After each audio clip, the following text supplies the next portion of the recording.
اعوذ باللہ من الشیطان الرجیم بسم اللہ الرحمن الرحیم الحمدللہ رب العالمین والصلاة والسلام علی سید الانبیاء والمرسلین وخاتم النبیین۔ معزز ناظرین، السلام علیکم ورحمۃ اللہ وبرکاتہ۔ جاذب پبلیکیشنز میں خوش آمدید۔ میں محمد سعید جاذب آپ کی خدمت میں حاضر ہوں۔ تعلیم القرآن کا سلسلہ شروع ہے اور بات کر رہے ہیں ہم سورۃ الفاتحہ کی۔ اس کی تشریحات جاننے کی کوشش کر رہے ہیں۔ اس سے پہلے ہم نے الحمدللہ رب العالمین کے بارے میں جانا، یعنی اللہ تعالیٰ کی تعریف کیسے اور کیوں کر کی جائے، اور پھر لفظ رب اور عالمین کے بارے میں بھی جانا۔ پھر اللہ تعالیٰ کی دو صفات الرحمن اور الرحیم کے بارے میں جانا کہ اللہ تعالیٰ کی یہ صفات کیا ہیں اور ان کا تعلق اللہ تعالیٰ کی حمد کے ساتھ کیا ہے۔ پھر مالک یوم الدین کی تشریحات جانے اور اس کا تعلق بھی حمد کے ساتھ کیا ہے یہ جانا۔ اب اس سے اگلی آیت ہے ایاک نعبد و ایاک نستعین، یعنی اے اللہ، اے رب، ہم تیری ہی عبادت کرتے ہیں اور تجھ ہی سے مدد مانگتے ہیں۔ معزز ناظرین، اس آیت کا تعلق بھی حمد کے ساتھ ہی ہے،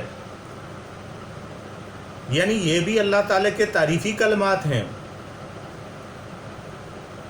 بالکل ایسے ہی جیسے ہم کسی صاحب حیثیت اور صاحب اقتدار شخصیت کے پاس جائیں تو سب سے پہلے اس کی تعریف کرتے ہیں، پھر اپنا اور اس کا تعلق واضح کرنے کی کوشش کرتے ہیں، اور پھر ہم اپنا مدعا بیان کرتے ہیں۔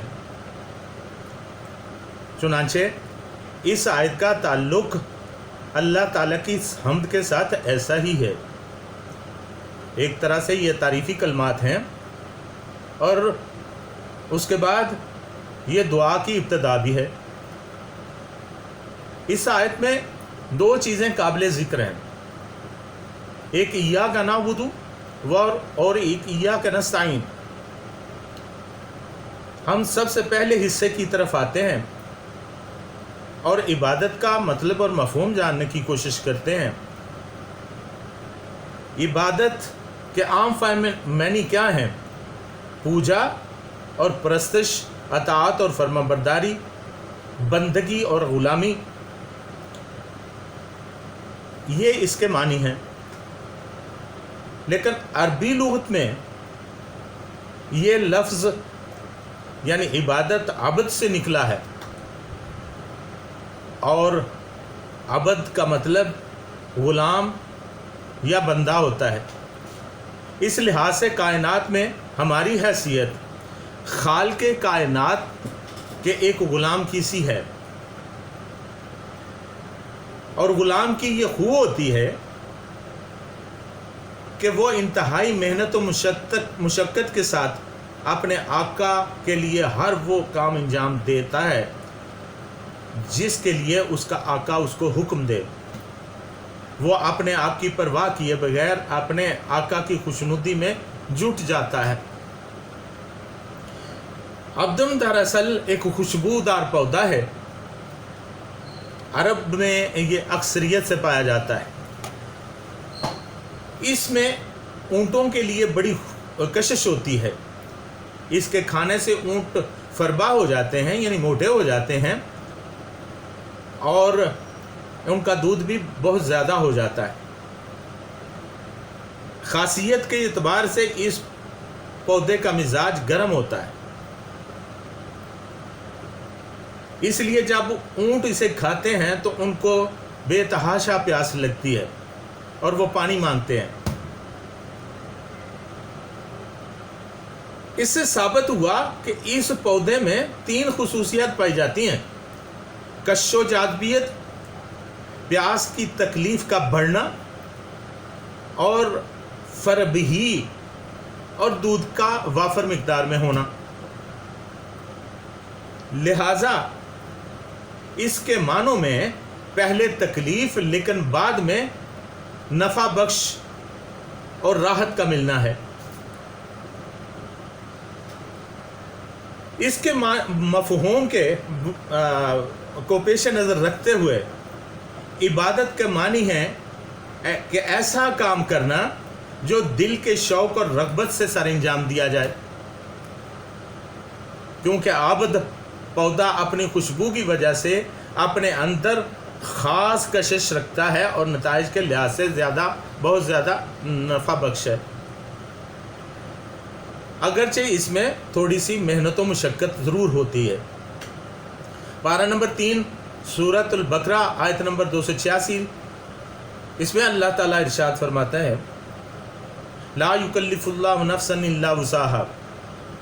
عبادت کے اس مفہوم کو انتہائی واضح کر دیا ہے میرے رب نے، یعنی انسان قوانین الہی کی اطاعت سے جو پابندیاں اپنے اوپر عائد کرتا ہے، بظاہر ان میں مشقت ہے اور تکلیف ہے، لیکن در حقیقت وہ نفس سے انسانی کے لیے وسعت اور کشودگی کا باعث ہے۔ قرآن مجید میں اللہ تعالیٰ نے عبادت کو مزید 3 آیات میں زیادہ واضح کر دیا ہے۔ پارہ نمبر 27 سورۃ الزاریات آیت نمبر 55، 56 اور 57 میں اللہ تعالیٰ کا ارشاد ہے وَذَكِّرْ فَإِنَّ الذِّكْرَىٰ تَنفَعُ الْمُؤْمِنِينَ وَمَا خَلَقْتُ الْجِنَّ وَالْإِنسَ إِلَّا لِيَعْبُدُونَ مَا أُرِيدُ مِنْهُم مِّن رِزْقٍ وَمَا أُرِيدُ أَن يُطْعِمُونَ۔ اور اے حبیب صلی اللہ علیہ وسلم آپ سمجھاتے رہیے، یقیناً سمجھانا اہل ایمان کے لیے فائدہ بخش ہے، اور انہیں میں نے انہیں اس لیے نہیں پیدا کیا سوائے اس کے کہ وہ میری عبادت کریں، نہ میں ان سے کوئی رزق طلب کرتا ہوں کہ وہ مجھے کھلائیں پلائیں۔ سادہ لفظوں میں اس کا مطلب یوں ہے، اے نبی صلی اللہ علیہ وسلم آپ ان کے سامنے اللہ تعالیٰ کا ضابطہ اور قانون دہراتے رہیں، کیونکہ یہی ان کے لیے منفعت بخش ہوگا۔ ان سے یہ بھی کہہ دیں کہ میں نے ان تمام انسانوں اور جنوں کو اپنی عبادت کے لیے ہی پیدا کیا ہے، یعنی ایسے کاموں کے لیے جن میں ان کو مشقت بھی اٹھانا پڑے گی، لیکن بالآخر یہ کام ان کو منافع بخشے گا۔ لیکن اس سے یہ نہ سمجھا جائے کہ اگر وہ میری عبادت کریں گے تو اس سے مجھے کوئی فائدہ پہنچے گا۔ میں بدلے میں ان سے کچھ نہیں چاہتا، نہ مجھے رزق چاہیے اور نہ ہی میں یہ چاہتا ہوں کہ وہ مجھے کھلائیں پلائیں۔ ان کی یہ مشقت خود انہی کے لیے ہے۔ بلا شبہ ہم جو کچھ بھی کرتے ہیں اللہ کے سامنے حاضر ہوتے ہیں، لیکن سب کچھ تو ہم اسی سے مانگتے ہیں۔ رزق مانگتے ہیں، بیماری سے شفا مانگتے ہیں، مالی منفعت مانگتے ہیں، فائدہ چاہتے ہیں، فائدے کی ہر چیز مانگتے ہیں، زندگی مانگتے ہیں، بیماری سے شفا مانگتے ہیں، یہ سب کچھ مانگتے ہیں۔ نماز کے الفاظ اس چیز کی گواہی دیتے ہیں کہ پوری کی پوری نماز میں ہم اللہ تعالیٰ کا کوئی فائدہ نہیں کر رہے ہوتے، بلکہ اللہ تعالیٰ سے الٹا مانگ رہے ہوتے ہیں، اس کو کوئی فائدہ نہیں پہنچتا، وہ تو بس ایک ہی چیز سے خوش ہو جاتا ہے، اور وہ کیا ہے؟ اس کے سامنے سربسجود ہو جانا۔ یہی وہ چیز ہے جو اسے خوش کر دیتی ہے۔ اسی کے لیے وہ کہتے ہیں نا کہ اطاعت سب سے بڑی چیز ہے۔ وَإِذْ قَالَ لَهُ رَبُّهُ أَسْلِمْ قَالَ أَسْلَمْتُ لِرَبِّ الْعَالَمِينَ۔ اور جب اللہ تعالیٰ نے اپنے بندے ابراہیم علیہ السلام کو یہ کہا کہ میرے سامنے جھک جاؤ، تو وہ سامنے جھک گئے۔ انہوں نے کہا کہ میں تو اپنے رب کے لیے جھکتا ہوں، اے اللہ تیرا ہر حکم مانتا ہوں۔ اللہ نے بیٹا ذبح کرنے کو کہا تو وہ کر دیا،